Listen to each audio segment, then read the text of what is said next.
cara kembali dengan benar atau dengan mudah, jenengan harus paham zikir sirul asror yang sudah kami jelaskan, kemudian praktekkan.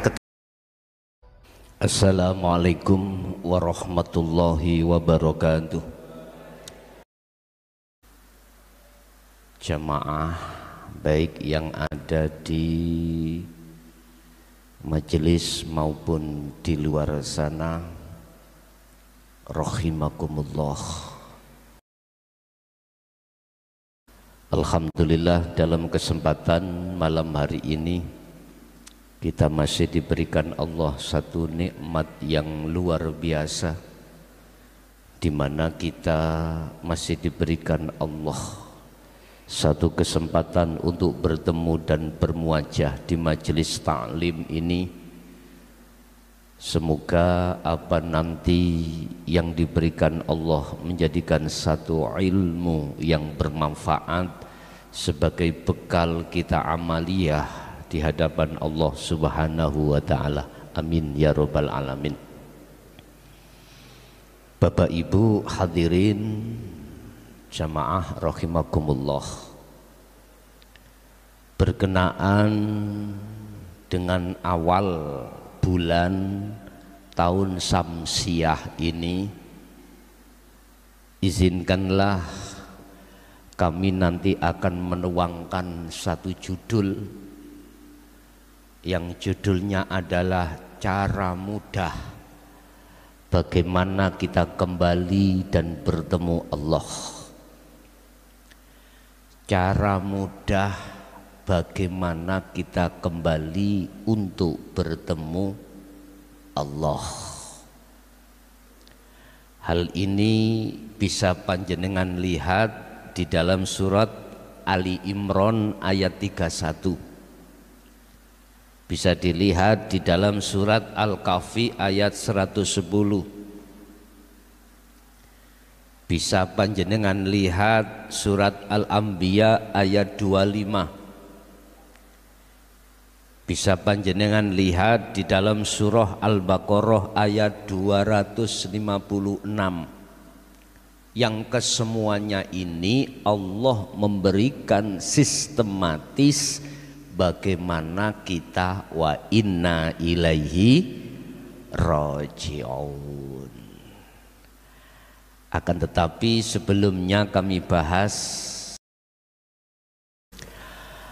Allah memberikan sinyal terhadap kita di dalam ayatnya, in asobahum musibah qalu inna lillahi wa inna ilaihi raji'un.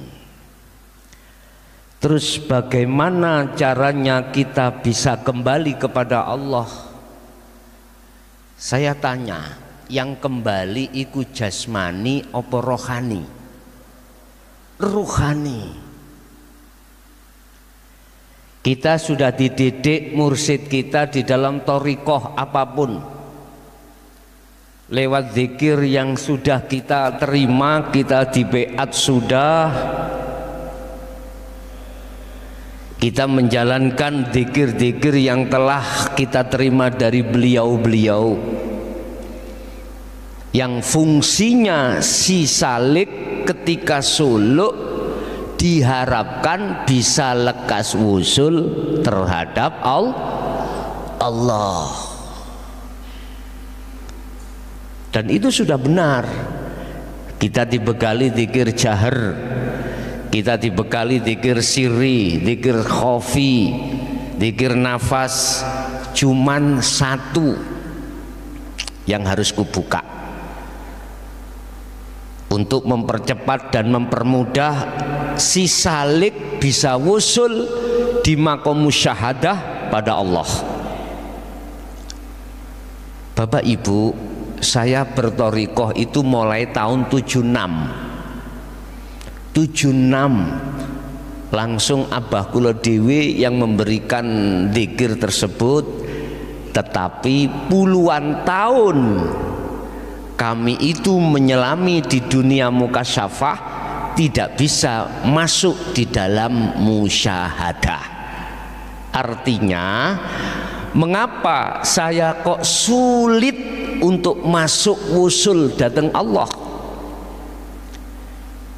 Mengapa saya kok susah masuk di dalam makom musyahadah untuk makrifat pada Allah? Ini ada rahasianya yang sepanjang sejarah berabad-abad, mulai tahun zaman Khalifah Sayyidina Ali karramallahu majah sampai tahun 2014 ini ditutup-tutupi. Dibuka di dalam surat Al-Hijr ayat 39 sampai ayat 42. Bagaimana iblis mengemas, menutupi kunci untuk kemusyahadah. Dibuka di dalam surah Al-Ibrahim, surat Ibrahim ayat 3. Bagaimana caranya iblis menutupi kunci ini? Wa yastahibbunal hayatad dunya 'alal akhirah. Sengaja nafsu atau iblis ini menjadikan dunia seisinya biar dicintai oleh ruh-ruh kita. Niki, kalau ruh itu sudah bercinta terhadap selain Allah yang disebut hubbus syahawah, maka alal akhirah kita akan melalaikan Allah. Kurang jelas surat At-Takatsur, alhaakumut takasur. Bila mana satu jiwa manusia bermegah-megahan dengan kesenangan dunia, dia akan menjadikan lalai terhadap Allah. Lalai yang bagaimana maksudnya itu? Lalai lawan katanya adalah zikir atau ingat. Sampai kapan ini Bapak Ibu? Hatta zurtumul makobir, sampai kita wafat, sampai kita mati. Naudzubillah min dzalik. Pertama, memang nafsu membikin kesenangan dunia itu satu-satunya kekasih kita. Kekasih kita. Mestinya kata Rasul, pesan terakhir sebelum beliau wafat, salah satu pesan terakhir beliau terhadap kita sebagai umatnya, ada peperangan yang amat berat terhadap umatku, yaitu melawan hawa nafsu. Gini ki. Akhirnya ruh kita itu adalah bersukaria terhadap selain Allah itu. Berarti Allah dimadu nggih? Bu, Allah kita madu. Kita bercinta terhadap selain Allah. Padahal Allah katakan ani'budullaha wajtanibut taghut. Jangan kau bercinta terhadap selain Allah. Arahkanlah hatimu kepada Allah, berarti bercinta hanya pada Allah. Wajtanibut taghut, jauhi selain Allah. Lah itu Bapak, kita dididik mulai di jalur thariqah. Jalur thariqah. Itulah tauhid la ilaha illa huwa yang ada di thariqah.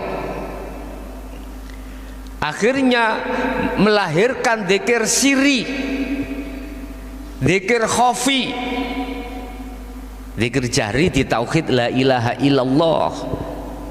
Dzikir siri kita dilahirkan di tauhid la ilaha illa huwa. Huwa berarti dia, dia berarti Allah, hidup, jauh, dia itu jauh maksiat. Makanya ini pendidikan thariqah sudah benar.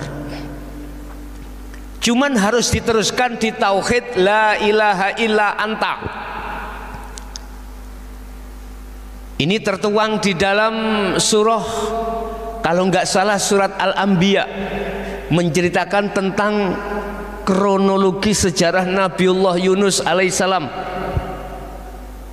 La ilaha illa anta subhanaka inni kuntu minaz zalimin. Beliau ketika saat meninggalkan kaumnya, gara-gara kaum itu menolak ajaran beliau, Nabiullah Yunus berkeluh kesah. Akhirnya berdoa pada Allah, ya Allah, hancurkan umatku yang menolak ajaran ini. Kemudian beliau tinggalkan, naik perahu menyeberang, kemudian Allah hukum di dalam perut ikan.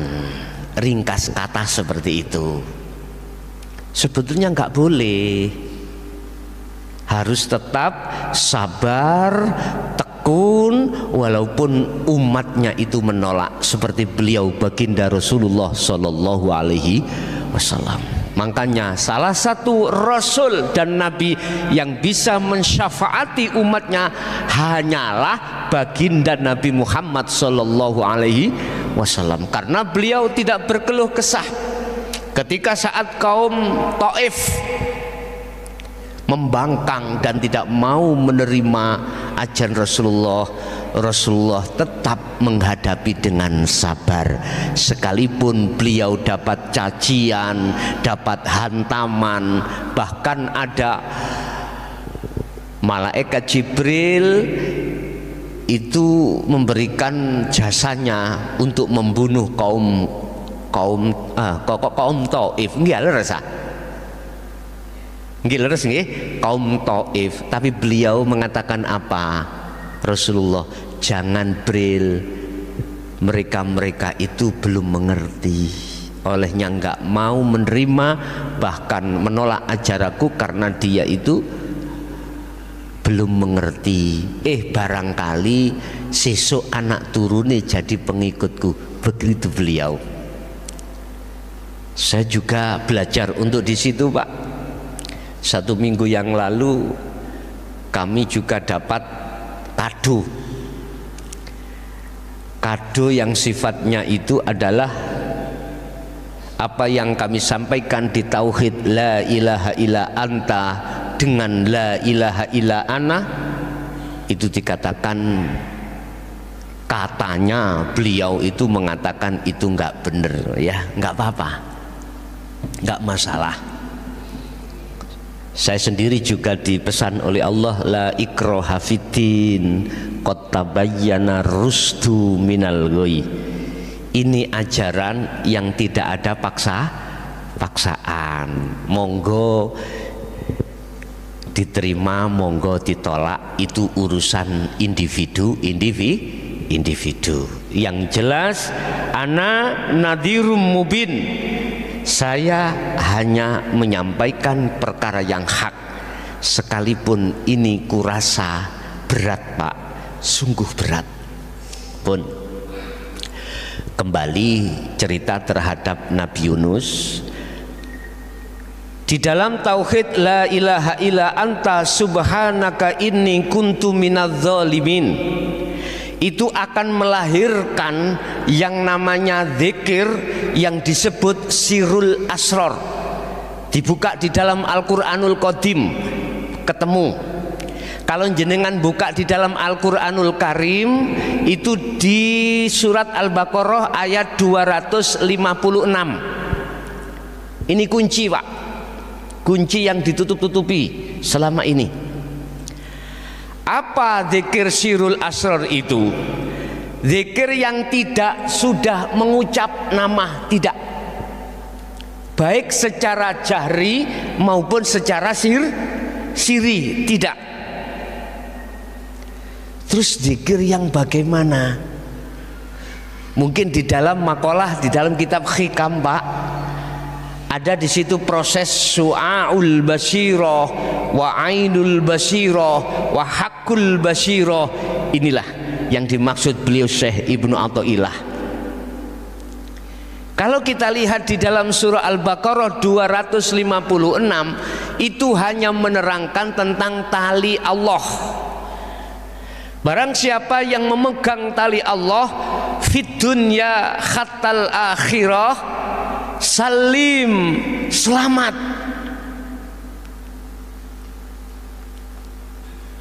Bagaimana kita menciptakan diri kita fid dunya hasanah juga wal akhirah? Tali Allah pegang teguh.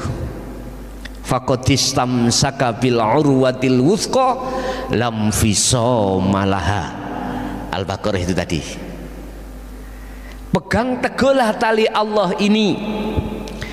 Barang siapa yang memegang teguh tali Allah ini, baik di dunia bahkan di akhirat, dia akan selamat dari pengridunya hawa nafsu. Di situ Bapak, fungsi kunci yang dikatakan dalam surah Al-Baqarah itu fungsinya kunci atau fungsinya tali Allah apa? Wa may yakfur bittaghut wa yu'min billah, itu fungsinya. Apa itu? Barang siapa yang ruhnya meninggalkan selain Allah, berarti konsepnya akan mulai ditoriko apa ya? Ditoriko sampai hakikat tumuju ma'rifat Allah. Barang siapa yang ruhnya meninggalkan selain Allah, di situ kalimatnya adalah at-tauhid, maknanya adalah berhala. Beberapa berhala. Berarti hakikatnya hatiku kemasukan selain Allah, hubbus syahwah, hakikate saya ini roh menyembah berhala. Itu sudut hakikat loh, bukan syariat. Ini dikongkon membersihkan. Kita diajarkan Pak di dalam syariah tentang zikir la ilaha illallah, itu ada nafi isbat. Di dalam la ilaha kita diaturi untuk diperintahkan untuk menafikan, illallah untuk mengisbatkan. Apa menafikan itu? Membersihkan. Maksudnya dalam hati kita sudah kadung kemasukan perkara selain Allah, itu harus dibersihkan. Ini proses mudah caranya untuk membersihkan dulu. Setelah jagate ruh ini, hati ini sudah bersih dari selain Allah, maka isbat yang terjadi di dalam hati adalah hanya Allah.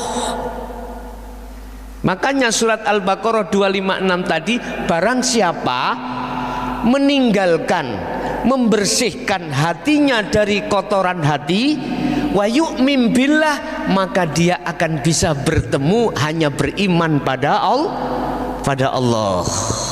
Caranya bagaimana?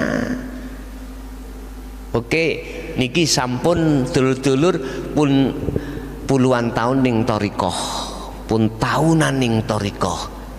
Jenengan pun dibimbing mursid kita di zikir khafi, zikir sirri atau zikir nafas.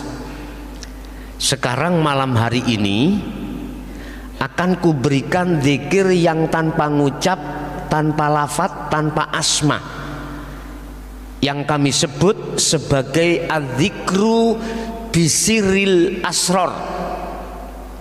Di dalamnya sir lagi, ada beberapa sir. Itulah zikir yang tanpa ngucap tapi dengan rasa. Bahasa kitabnya adalah iman. Artinya gini Pak, hati jenengan dipaksa oleh Allah untuk beriman hanya pada Allah dari segala apapun yang terjadi, baik yang ada di dalam diri jenengan maupun di luar diri jenengan. Contoh jenengan sholat, hati sampean kudu merasakan, meyakini Anda bisa berdiri, di situ ada yang mendirikan. Siapa? Allah. Tapi Allah bukan nama loh nggih. Bukan. Dibuka di dalam surat Al-Hadid ayat 3. Huwal awwalu wal akhiru wadz-dzahiru wal batin. Empun dimaknani Allah bertempat lho iki lho. Empun, jangan. Tapi tak terjemah nisik lewat proses ayat itu, ternyata Allah itu juga berkuasa di dalam diri jenengan. Akhirnya darah bisa mengalir, jantung bisa berdenyut, napas bisa keluar masuk. Itu sebab karena Allah hidup.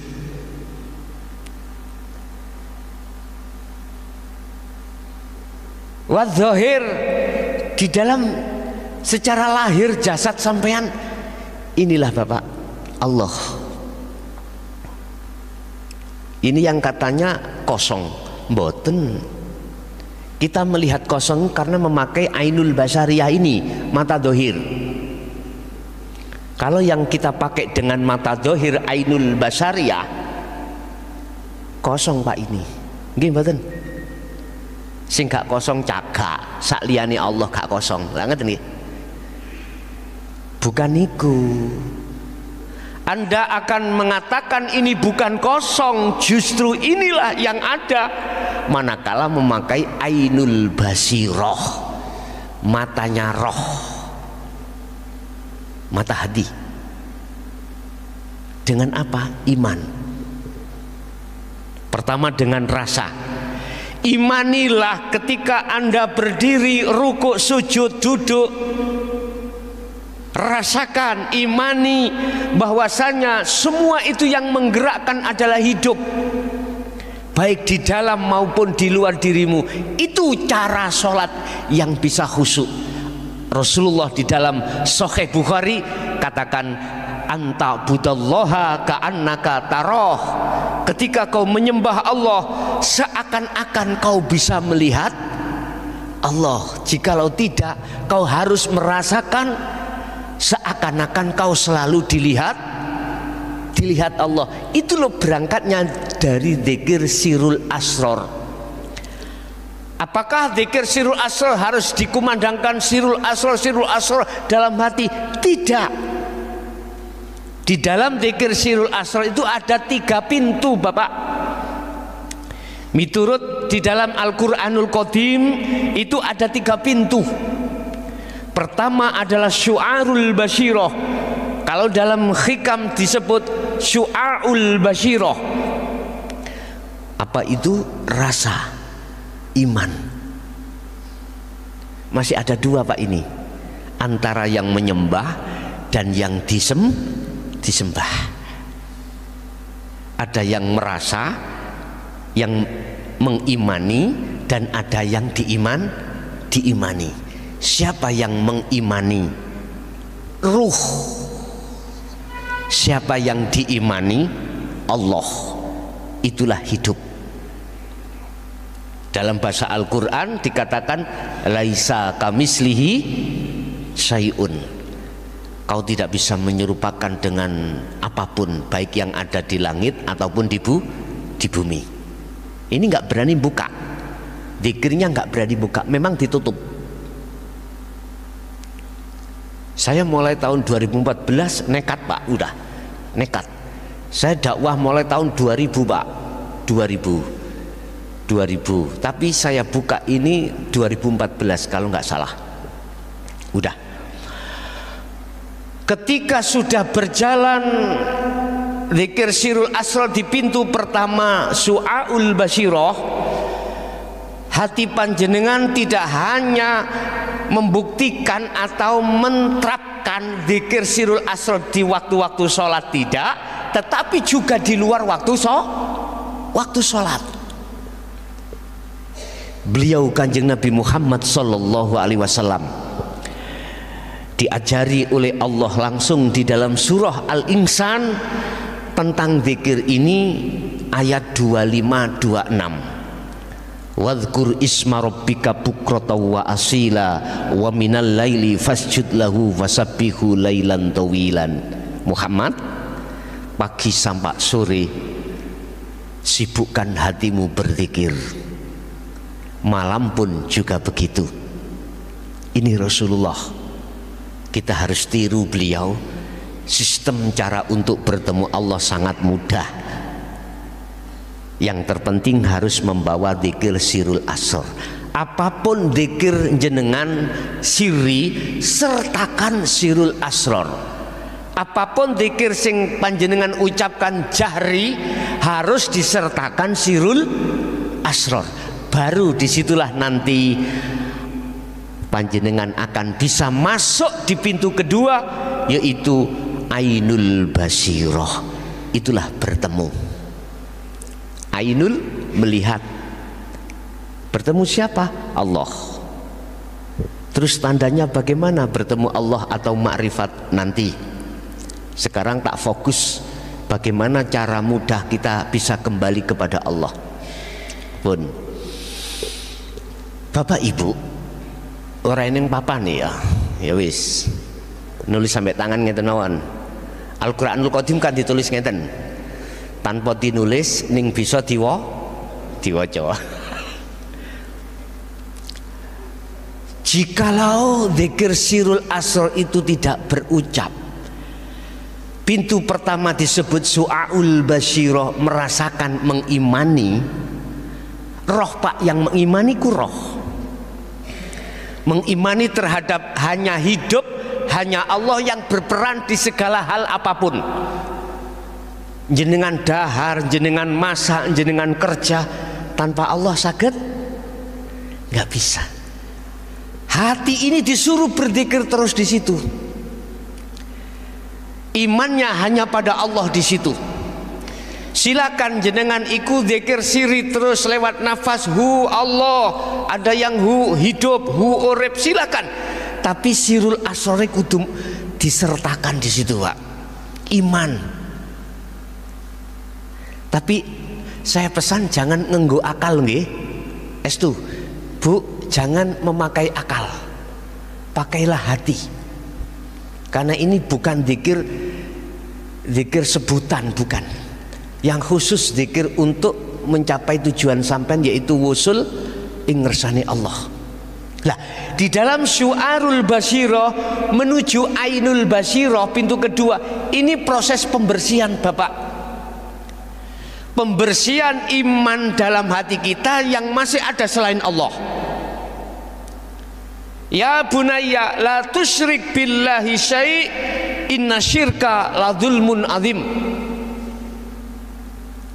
Termasuk Imran, termasuk Nabi Ibrahim berpesan terhadap anak putunya, wahai anak putuku, la tusyrik billahi syai', jangan sekali-kali kau beriman terhadap selain Allah.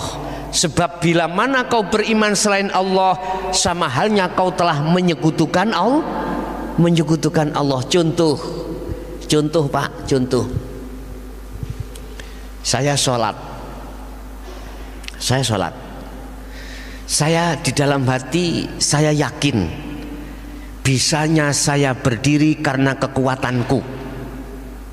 Bisanya saya membaca Fatihah itu karena ilmuku. Berarti ilmu kekuatan itu kujadikan menyekutukan Allah secara kacamata hakikat, bukan syariat. Paham ya? La tusyrik billah syai'an. Jangan. Bahkan Allah langsung berpesan terhadap Nabiullah Muhammad yang tertuang di dalam surah Al-Isra ayat 22. Allah katakan, la taj'al ma'allah ilahan akhar. Jangan sekali-kali Pak di dalam hati jenengan iki mengadakan selain Allah. Kita masukkan. Berhubung kita sudah prosesnya innalillahi kelebon, sekarang solusinya bagaimana membersihkan hati dari kotorannya sehingga nanti bisa wa inna ilaihi rajiun. Sebab Allah tidak akan pernah menerima satu hambanya untuk menghadap dan bertemu manakala hamba di dalam dirinya masih ada selain Allah. Laksana ngeten Pak. Jenengan mlebet masjid niki lah nyapo sandale sampean lepas sing nyapo. Apa kaitannya sandal dengan masjid ini? Coba sampean tekad nek gak digemplang Gus Ubed sampean. Terus mengapa kok harus dilepas? Jawabannya sederhana, karena sandal adalah najis. Jenengan pengen bertemu wusul datang Allah, kalau di dalam hati masih ada selain Allah termasuk dirinya hamba yang solo, jangan harap. Jangan harap. Sampai Rasulullah sendiri loh berkata, Kul in kuntum, ya Allah, Kul innama ana basarum mislukum. Allah katakan terhadap Muhammad, ya Muhammad, katakan ini terhadap umatmu. Apa itu? Innama ana, kata Rasulullah, sesungguhnya saya itu adalah basyarun, manusia, mislukum, sama denganmu, wahai umatku. Maksudnya apa ayat itu? Al-Kahfi ayat terakhir. Itu Rasulullah memberikan pesan terhadap kita supaya kita tidak boleh, mohon maaf, menyembah terhadap Rasulullah, tapi diperintahkan menyembah terhadap siapa yang disembah Rasulullah. Umpama Pak, umpama Rasulullah memberikan dawuh, maqasidul aqdomnya di situ adalah ini: jangan kau sembah aku, jangan kau puja-puji aku. Hakikatnya ya, tapi puja-puji sembahlah siapa yang aku sembah. Itu Rasulullah. Cuma nek syariate akhirnya muncul hukum wasilah. Hukum wasilah. Syariat gak apa-apa, tapi hakikat nggak boleh. Nggak boleh. Tetap puja dan puji kita, sembah kita hanya pada Allah. Dalani tetap lewat Rasulullah. Paham nggih? Ngaten. Pun. Terus bagaimana caranya membersihkan diri, membersihkan kotoran hati di dalam hati untuk bisa sampai pada Allah? Tetap sibukkan hati jenengan itu dengan dzikir sir dan sirul asrar. Pun niku kuncine. Di dzikir sir di tahapan pertama, di pintu pertama syu'aul basyirah, mengimani, belajar merasakan, mengimani bahwasanya semua apapun yang terjadi yang berperan adalah ahad, adalah Allah. Hidup itu niki dereng kepanggih Pak. Jenengan kali kula nek pun berjalan niki, kata Rasulullah, iman sampean iku sudah ditaruh di ihsan, cuman di zona muraqabah. Apa zona muraqabah? Zona di mana jenengan ini merasa selalu diawasi Allah. Apapun sing sampean lakoni, ati dengan sendirinya klik nang Allah yang memonitor kita. Itu belajar, Allah mempelajarkan kita untuk tidak berbuat maksiat. Gak berani Pak. Ucapan kita jaga, telinga kita jaga, semua latoif, latifah pitu kita jaga Pak.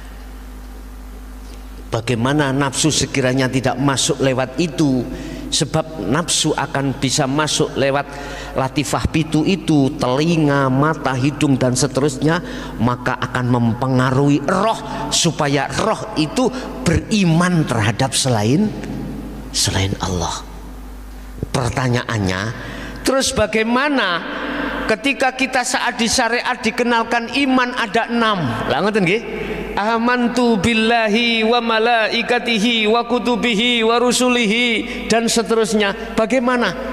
Lah inilah perintah di dalam tauhid la ilaha illa anta untuk mengahadiahkan supaya bisa menuju ke ahad. Apa ahadiah itu? Ya apa ya? 6 iki dicecep dadi siji. Tas didadekne dadi siji. Allah itu nama. Di dalam nama ada yang memiliki nama. Itulah hidup. Malaikat itu juga nama, makhluk. Di dalam diri malaikat hidupnya siapa, Pak? Halo? Sudah imankah hatimu hidup yang ada diri malaikat itu adalah hidupnya Allah? Kalau belum beriman, bagaimana sifat wajib Allah 20 termasuk sifat ma'ani, yaitu hayat, hidup. Itu kan sifat wajibnya Allah.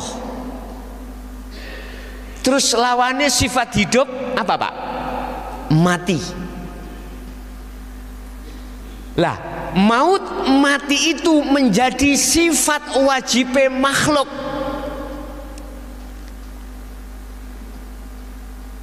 Hidup adalah sifat wajibnya Allah.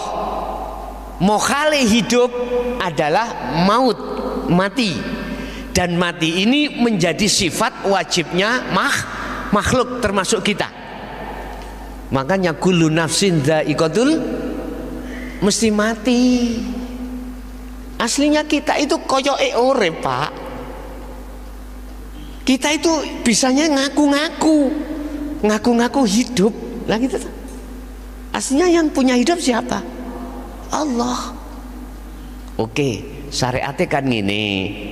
Kita hidup sebab dihidupkan Allah. Oke, seakan-akan kita seperti kayaknya hidup. Sing parah kita ngaku-ngaku kita punya hidup. Iku sing parah. Makanya mengapa Rasulullah Allah mendidik kita di jalur tauhid la ilaha illa anta, untuk menguak, memberikan pelajaran tentang keimanan niki, Pak. Artinya ahadiahkanlah rukun iman itu. Di dalamnya itu semuanya hidupnya Allah. Gak mudah loh, Pak niki. Gak sirik aku ngoten gitu ya.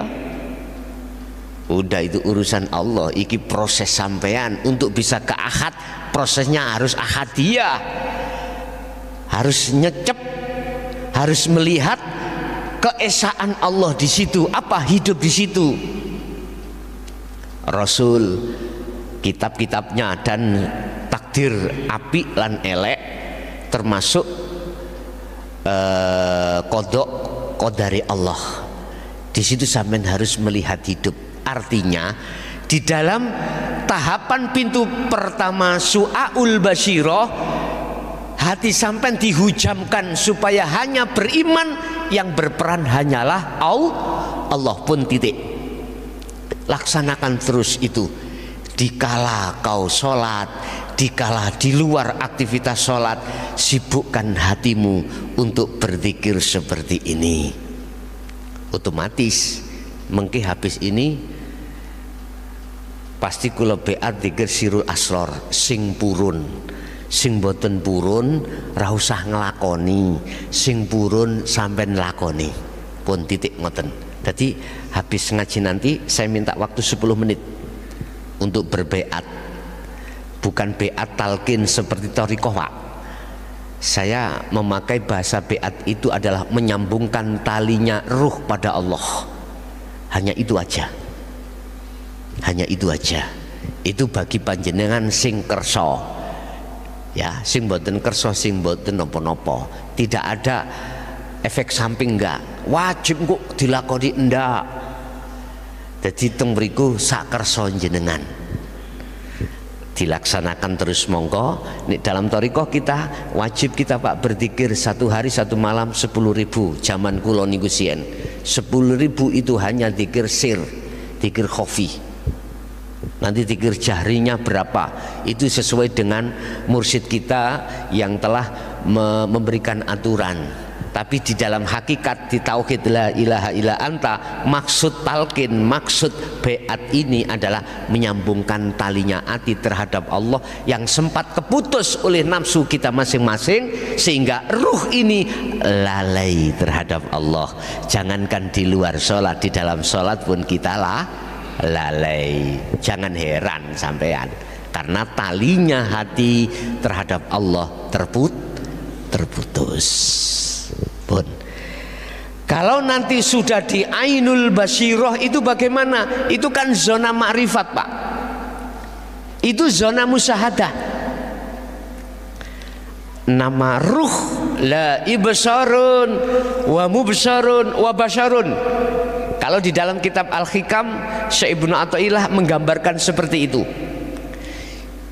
Nama yang menyembah salik tadi, sing suluk, itu fana. Mata untuk melihat itu fana. Nama Allah, nama lo ya, itu fana semuanya. Terus nama apa itu? Ini namanya ahad. Sampai tahu air hujan turun dari langit, sebelum ke laut disebut air hujan. Kalau sudah air itu sampai ke laut, sampai sebut air apa? Hujan? Enggak ada sudah. Masyotah niki banyu peceren, mohon maaf. Kalau sudah sampai di laut, air peceren mana? Makanya dalam syariat mengapa ditegaskan hayawan kalau meninggal walaupun tanpa disembelih disebut batang, kecuali ikan salah satunya lah, ngerti entah? Di laut, karena sudah nyegoro, Pak. Artinya gini, Pak, amaliyah jenengan secara jasmani, manakala sampai sertai rohani makrifat Allah, makbulah niki gini ibadah yang diterima Allah sebagai bekal akhirat ya ini. Sampai nanti buka kitab Ihya, nanti nggih, di situ ada keterangan Imam Ghazali olehnya dimasukkan Allah surga bukan karena pengarang kitab, bukan karena ibadah sholatnya, bukan ibadah puasa hajinya. Karena apa? Ketika beliau menulis dalam mushaf ya, ada lalat yang ingin minum di asbak, beliau bertajalli, Pak.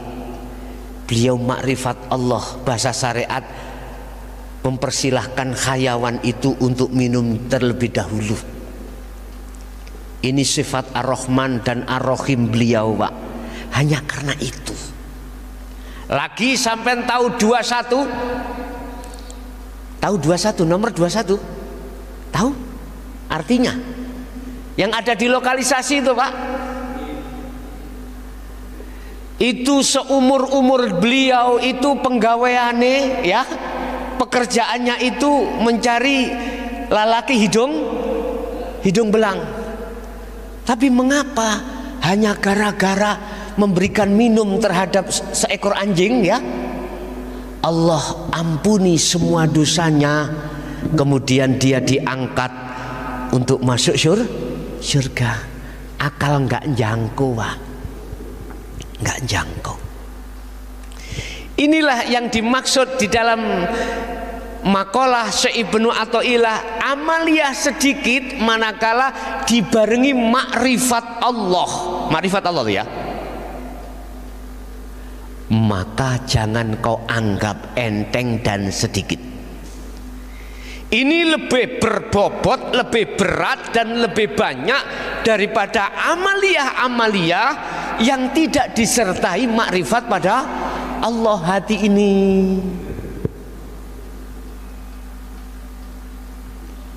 Al-a'malu suwarun qaimatun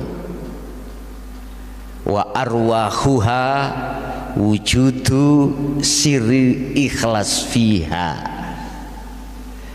amaliyah kabeh iku koyok patung, Pak. Seperti patung.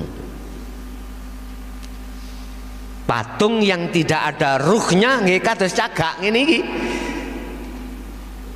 Njuk duwike gak dikasih, njuk makan, minta makan gak dikasih. Itu patung. Tapi patung ini akan bisa bermanfaat harus dikasih ruh. Amal itu bisa bermanfaat, amal itu bisa diterima Allah harus dikasih ruh. Wa arwahuha wujudu sirri ikhlas fiha. Apa? Roy amal adalah ikhlas. Apa ikhlas itu? Diterjemahkan al-ikhlasu tarkul ikhlas bil ikhlas. Hatimu gak rumongso yen kuwi sing salat. Hati kita tidak beriman kalau kita yang bisa sholat. Artinya hati kita menetapkan Allah semuanya yang memiliki. Inna sholati wa nusuki wa mahyaya wa mamati lillahi rabbil ngalamin. Di situ, Pak. Subhanallah. Itu namanya tajalli, Pak. Sudah di dalam hati sampan sudah menetapkan semuanya adalah yang berperan Allah. Akunya hamba sudah hilang, Pak. Makhluknya sudah fana karena sudah dikatakan kembali pada Allah. Bukan perkaranya ruh itu bisa manunggal dadi siji ambek Allah, mboten. Ruh iki fana sirna. Wis kados air hujan tadi loh, Pak. Air hujan, air kopi, air peceren, apapun kalau sudah ada di lautan sudah tidak ada sebutan itu. Mengapa? Dalam alam ini air laut kok asin? Ayo sampean buka di dalam Al-Qur'anul Qadim wonten artine. Sehingga alam ini bisa kita jadikan sebagai imtithal, sebagai perumpamaan, bisa kita kaji, bisa kita jadikan sebagai ayat untuk mendekat pada Allah. Sebetulnya di situ. Udah. Ainul basyirah, ain melihat, basyirah maksudnya adalah Allah, bertemu Allah. Itu yang disebut makrifat. Berarti yang melihat itu apa? Ruh terhadap Allah? Bukan, Pak. Yang namanya ahad, yang melihat, yang dilihat, itu yang berperan hanyalah tunggal, satu. Dalam bahasa syariat saya katakan yang bisa melihat Allah itu Allah sendiri.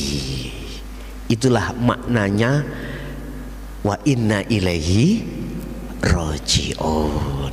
Ya ayyatuhan nafsul mutmainnah irji'i ila rabbiki radiyatam mardiyah.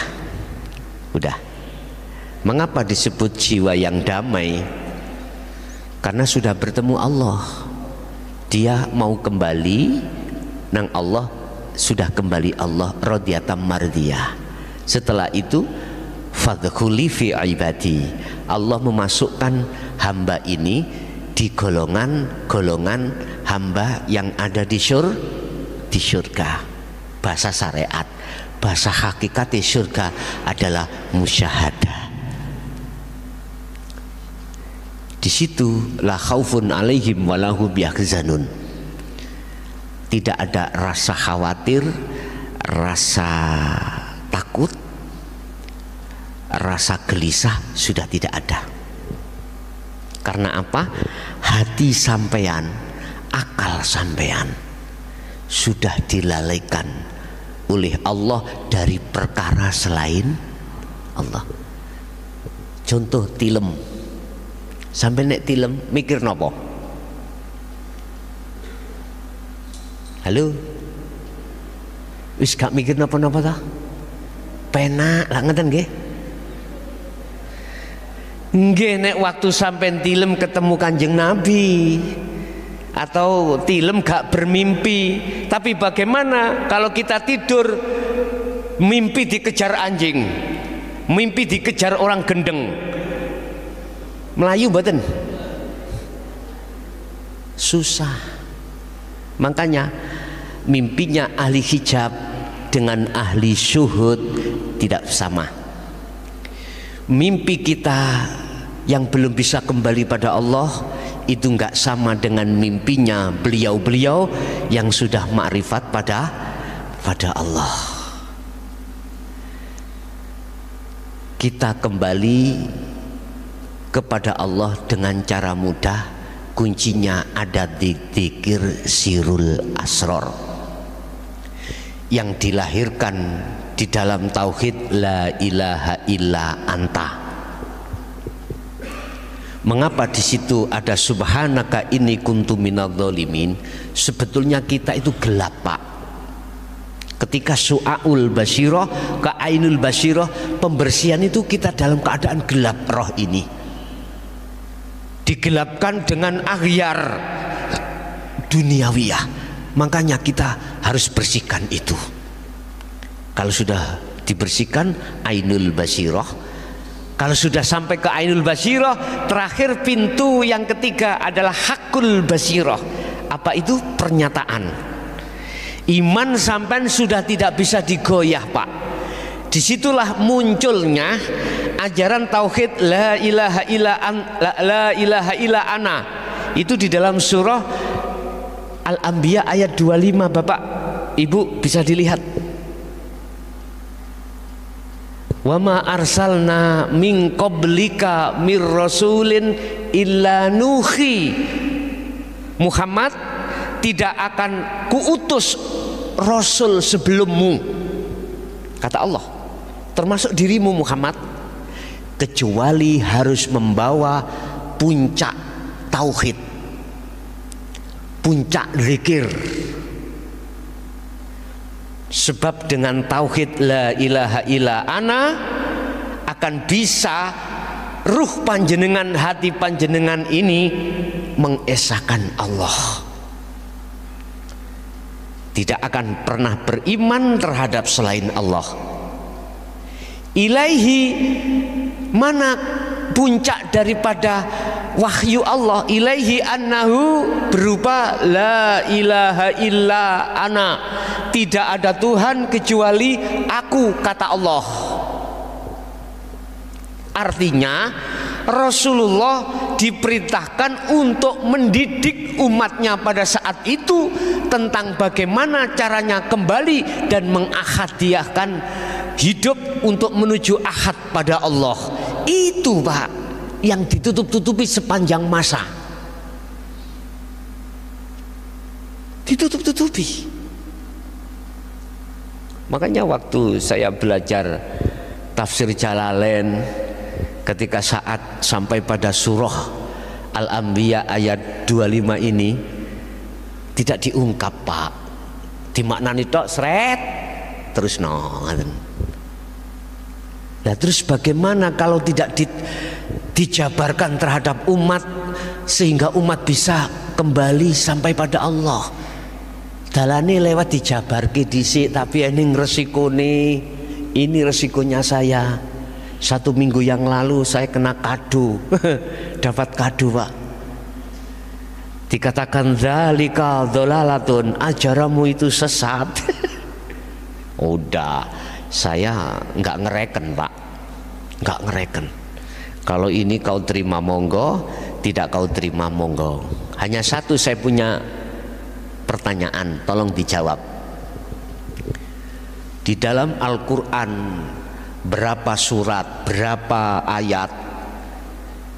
Coba, mengapa di situ kalau berbicara tentang masalah sholat kok memakai kalimat koma, tidak fa'alah? Ternyata di situ diwajibkan khusyuk. Sholat ini wajib khusyuk. Pertanyaan saya, selama ini kita sholat masih ingat terhadap selain Allah enggak? Kalau masih ingat selain Allah, Ini pertanyaan besar, Pak, mestinya. Tapi mengapa ini tidak diurai, tidak dikatakan sebagai persoalan besar di tengah umat Islam khususnya? Ini sebab kita nggak mungkin, Pak, ada di dunia tok. Pasti kita akan tinggalkan dunia dan menghadap pada Allah. Dan ini perjalanan yang tidak ada batasnya. Kita jarang mikir masalah itu. Yang banyak kita memikir apa yang tertuang di dalam surah Al-Ibrahim, surat Ibrahim ayat 3, Pak. Apa? Kita dibikin oleh nafsu supaya berkasih mesra terhadap selain Allah. Pertama. Yang kedua, wa yasudduna an sabilillah. Sengaja nafsu dalam diri kita itu menghalang-halangi ruh manakala kita akan mengenal terhadap Allah, dikandoli gitu loh, Pak, maksudnya. Terakhir, nafsu akan membuat kita, mengharapkan kita supaya iwajan, berbelok arah di situ, Pak. Padahal Allah katakan ulaika fi dhalalim mubin. Nafsu iku jelas, setan iku jelas tersesat amat jauh. Lalu apa kau mengikuti 3 perkara ini? Kita memang tidak terasa, Pak, karena tidak dibukakan pelajaran yang seperti ini, sehingga kita sebagai umat Islam menengah ke bawah buta tentang ajaran ini. Bapak Ibu, kalau sudah di Ainul Basiroh, pintu yang ketiga, nanti sampai akan terjadi ketika Solo, Pak, niki mengki akan bisa merasakan dan melihat sendiri perjalanan sampean iki ketika Solo. Di situ nanti jenengan kalau sudah di Hakul Basiroh, maka muncullah tauhid namanya la ilaha illa ana. Artinya hidup ini yang berkata, bukan jenengan. Ana itu bukan anak kita, anak Allah. Makanya terus kalimatnya mengatakan fa'budun, Muhammad, suruhlah mereka untuk menyembah aku. Aku, Pak, bukan aku makhluk loh gini. Jadi Rasulullah diperintahkan Allah untuk menyuruh kita menyembah aku Allah. Itu akan terjadi manakala jenengan sudah melewati dzikir sirul asrar. Akhirnya itulah muncul melahirkan dzikir yang disebut fana'udz dzikri. Sampai nggak percaya, buka di dalam Al-Qur'anul Qadim, muncul di situ. Pun mentok, Pak, niki mentok. Laksana saya syariati teko umah bawa mobil, toriko saya itu dalan aspalan. Terus hakikat saya, tujuan apa tujuan saya? Menghadap dan bertemu panjenengan. Ketika sudah sampai di sini, inilah nyatanya hakikat yang disebut makrifat, bertemu, Pak. Udah, kalau di sini sudah nggak ada bedanya. Terus pertanyaan saya, mana syariat saya tadi mobil? Tak parkir. Mana toriko saya? Tak parkir. Ini nyatanya hakikat, makrifat itu nyatanya hakikat ini, Pak. Mudah nggih?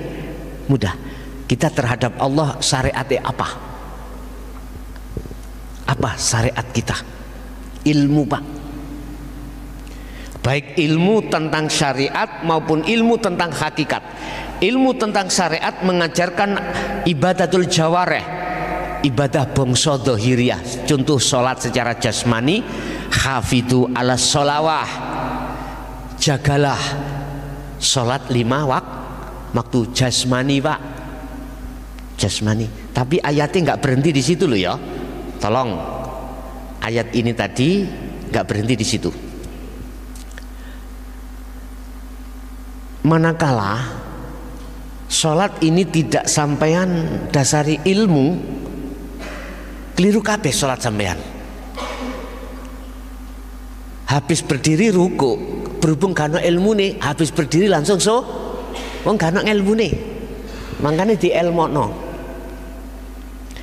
Torikoh sampean apa? Nama sholat, iki torikoh. Saya tidak bicara torikoh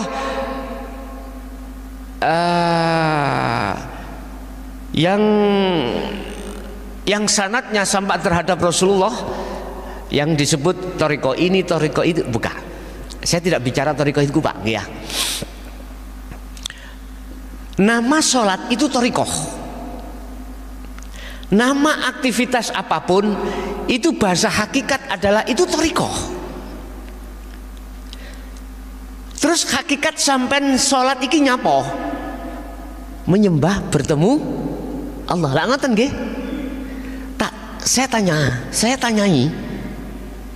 Ketika kita sholat, betulkah bertemu Allah? Gak usah dijawab Pak. Gak usah kita jawab. Tak jawab sendiri. Ada dua jawaban. Saya akan bertemu selain Allah. Apakah anak, istri, pekerjaan, apapun. Sebab apa saya itu tidak bisa bertemu Allah tapi bertemu selain Allah? Karena di dalam jagatnya ruh, antara hati dengan ruh di tengah-tengah iman yang kami sebut sirul asror ini tertutup, terhijabi.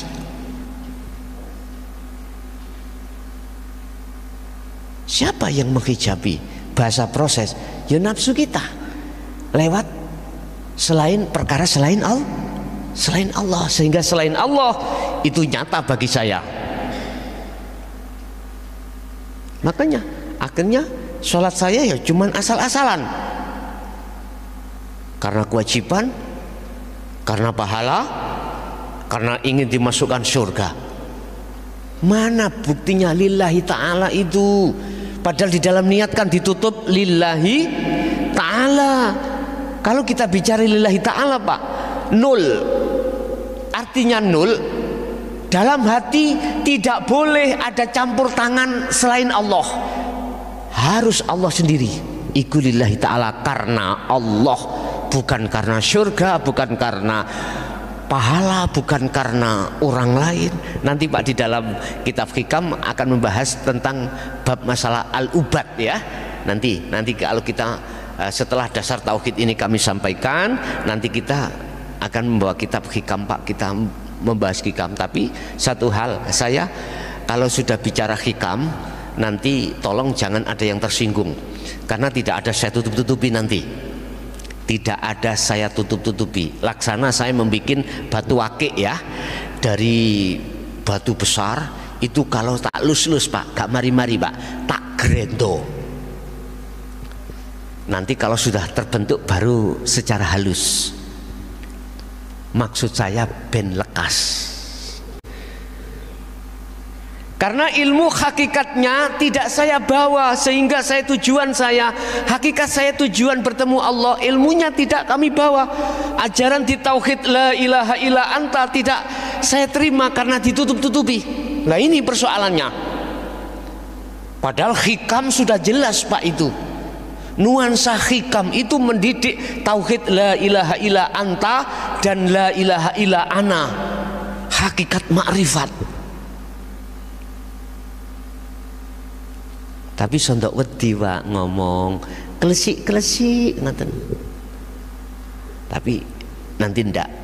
Jadi tetap saya niki saya live Pak, live saya ini live. Jadi yang ngaji bukan di sini aja, seluruh dunia. Komentar kawatah niku mengki. WA teng kula masyaallah. Makane kula mben saged ilem nek dalu niku njawab WA niku sampai kadang tutuk subuh. Mesake kula. Nggih, pun. Lah. Otomatis hakikat ilmu teorinya itu tidak saya bawa. Saya menyatakan hakikat nuju marifat datang Allah mboten saged, sehingga sholat saya mesti kelingan sakliyane Allah. Itu pasti Pak. Wis, iki saya loh, kula mboten ngomong jenengan. Terus yang kedua, saya akan bertemu Allah karena tujuan itu sudah saya ilmui. Hakikatnya apa sholat? Tujuannya bertemu Allah. Ilmu tauhidnya ya, di la ilaha illa anta wa ana sudah kami bawa, tak praktek nih dikire mesti kepanggih Allah Pak. Sampai buka janji Allah, barang siapa yang ingin bertemu terhadap Tuhannya Allah itu suatu saat ada, Allah janji akan pasti terjadi bertemu. Saya tidak bicara bertemu kematian secara syariat loh, mboten nggih, mboten. Saya bertemu secara hakikat berarti matikanlah keakuamu. Kalau dalam kitab hikam, pendem jeruning bumi khumul sifat basariahmu, baru bisa bertemu Allah. Itulah proses tahalli menuju tajalli. Itu proses suluk menuju wusul. Itu proses pelepasan sandal munggah mlebu nang jero masjid. Secara otomatis sholatnya makrifat. Ini Bapak caranya kita untuk bisa bertemu Allah. Cuman saja di situ ada etikanya ketika suluk sampean, walaupun tujuannya adalah membersihkan iman selain Allah kemudian bertemu Allah, sampean gak boleh terus waktu suluk itu mengharapkan untuk lekas bertemu Allah, nggak boleh. Etika seperti itu nggak boleh. Ngomong etika, jenengan cukup untuk melaksanakan atau ngintir, nek coro mriki ngintir koyok banyu ning kali. Apa? Udah, sampean kudu ngintir zikir sirul asror. Nanti Allah sendiri kok yang mengangkat menarik dirimu roh untuk ketemu Allah. Berarti yang mensucikan, bisa mensucikan kotoran siapa Pak? Allah toh? Allah. Yang memperjalankan ruh untuk ketemu Allah sinten? Allah. Sing narik roh nang nuju Allah, Allah. Allah sendiri nanti. Itu nanti dengan cepat Pak. Udah. Itulah cara kembali dengan benar atau dengan mudah. Jenengan harus paham zikir sirul asror yang sudah kami jelaskan, kemudian praktekkan ketika suluk jenengan. Suluk jenengan ikuti seperti Rasulullah. Buka surat Al-Insan 25-26, itu caranya berzikir suluk kholwat pada Allah. Itu caranya Pak ya. Jadi jenengan sebetulnya dat kecil sudah bertorikoh sebetulnya, cuman bukan torikoh kumpulan torikoh di luar itu, bukan. Maksud saya torikoh kan jalan toh Pak, jalan. Innallaha huwa rabbi wa rabbukum fa'budu hadza siratum mustaqim. Ini Rasulullah. Apa? Fa'budu hadza siratul mustaqim. Seluruh aktivitas beliau jadikan sebagai jalan untuk bertemu Allah. Waktu beliau sholat bertemu Allah, waktu beliau dahar bertemu Allah. Berarti aktivitas semuanya itu beliau jadikan sebagai media thariqah untuk bertemu Allah. Nah sekarang wis enak sampean dimunculkan thariqah jenengan sing sanate tutuk Rasulullah, gampang tambah enak sampean. Lewat thariqah iki, thariqah itu, thariqah ini, iki iso sampai rasa enak. Lah waktu zaman Rasulullah belum muncul toh. Thariqah sekarang belum muncul. Susah Pak nek diterapno thariqah nang kono. Lah sakniki dengan munculnya beberapa thariqah inilah Allah mempermudah jenengan kali kula untuk berzikir yang benar supaya bisa sampai pada Allah. Bagaimana? Cuman kesempatan malam hari ini saya buka sebagai kunci kemusyahadah, panjenengan iku harus memegang zikir sirul asror yang dilahirkan lewat tauhid la ilaha illa anta, dan menuju fana'u zikir yang dilahirkan la ilaha illa ana. Begitulah Bapak Ibu apa yang bisa kami sampaikan dalam kesempatan malam hari ini. Bapak Ibu hadirin jamaah rahimakumullah, itulah apa yang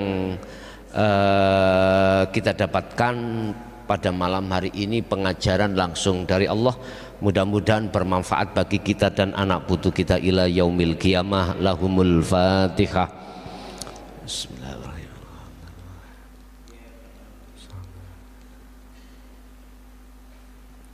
Allahumma sholli wa sallim ala sayyidina Muhammad. Alhamdulillahi rabbil alamin. Ya Fattahu ya Alim, iftah lana bi futuhil arifin wa ila auladina wa dzurriyyatina wa ahli baitina. Allahumma nawwir qulubana wa ilaihim bi nuri hidayatika wa ma'rifatika ya arhamar rahimin. Rabbana atina fid dunya hasanah wa fil akhirati hasanah wa qina adzabannar.